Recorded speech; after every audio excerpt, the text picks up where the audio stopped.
Santé toujours, perdre ses forces, c'est une chose et perdre les liens en est une autre. L'isolement social des personnes âgées inquiète les spécialistes. Ils alertent sur ses conséquences sanitaires et appellent à agir notamment dans les familles pour éviter un vieillissement à haut risque. Fontabadji, dans la rubrique santé, nous en dit plus. À Dakar, comme partout ailleurs au Sénégal, le mercure a fait un bond significatif. Si le littoral est légèrement plus apaisé, l'intérieur connaît la canicule. Ces conditions thermiques représentent un danger réel pour les seniors sensibles aux variations de température. Parce qu'avec l'âge, la sensation de soif diminue. Donc, on ne sent pas réellement la soif. Et il peut y avoir ce qu'on appelle une hyperthermie. C'est la température ambiante qui est là, qui fait que le corps qui est âgé, qui n'a pas la même capacité de réaction par rapport à la thermorégulation, c'est-à-dire la manière de réguler la température interne par rapport à la température externe. Avec l'âge, il y a un peu de déficience de cette thermorégulation. Les gériatres tirent la sonnette d'alarme, appelant à une vigilance accrue envers cette population fragile.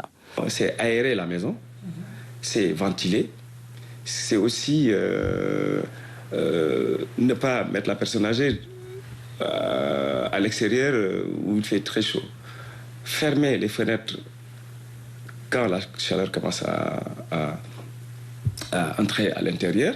Il recommande une attention particulière à l'hygiène quotidienne, à une alimentation équilibrée et hydratante, ainsi qu'au bien-être général des personnes du troisième âge.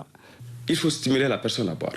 Si chacun passe devant la personne âgée et lui dit « mam, bananga », etc., en fait des choses comme ça, donc ça peut permettre à la personne âgée de penser à boire parce que cette personne n'a pas forcément soif. Favoriser des aliments qui apportent aussi de liquide. On peut se rattraper aussi au niveau des desserts. Parce que lorsqu'on manque d'eau dans le corps, la personne âgée va être constipée. L'isolement social des seniors constitue malheureusement une réalité croissante dans de nombreux foyers.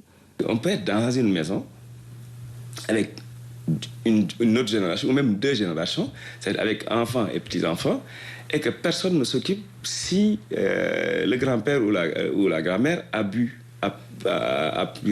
pris suffisamment d'eau dans la journée, alors qu'on a besoin au minimum de consommer 1,5 litre, voire même un peu plus.